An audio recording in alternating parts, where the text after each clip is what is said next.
Hi, I'm Tony Bellamy, and welcome to Just Coolin, where bebop meets hip-hop and hip-hop meets bebop, and the many flavors of jazz.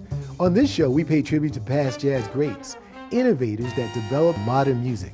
That musician is bassist, composer, and cellist Oscar Pettiford, who shaped and pioneered the bop idiom on bass. Oscar Pettiford was born September 30th, 1922, in the small county of Okmulgee, Oklahoma. Pettiford's mother was a Choctaw Indian, and his father was half Cherokee and half African American.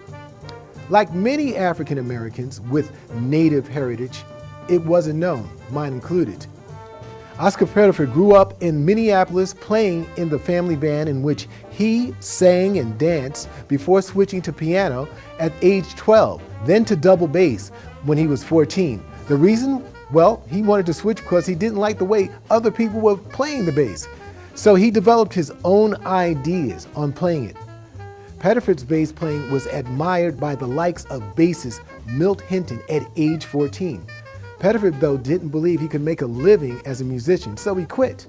But 5 months later, he met Hinton again, who encouraged and persuaded Oscar to return to music. In 1942, Oscar first joined the Charlie Barnett Band, and in 1943, he gained wide public attention after recording Coleman Hawkins' The Man I Love. After moving to New York City, Pettiford at this time also recorded with Earl Hines and Ben Webster. Oscar's innovative virtuoso bass playing was very melodic. He played the bass like a guitar. It was marked difference amongst all bass players and unequaled, including contemporary Charles Mingus. With his swift rise to fame in 1943, Oscar was one of the most famous musicians at Minton's, jamming with Dizzy Gillespie, Monk, and Kenny Clarke, where he helped develop the modern music style. In that same year, Pettiford made his first record with the Esquire All-Stars. During 1944, Oscar led his own band combos on the famed 52nd Street. In 1945, Oscar left to California with Coleman Hawkins to appear in the film Crimson Canary, a mystery film which was known for its jazz soundtrack. Oscar then worked with Duke Ellington from 1945 to 1948, and then Woody Herman in 1949, before mainly leading his own sextet and band in the 1950s.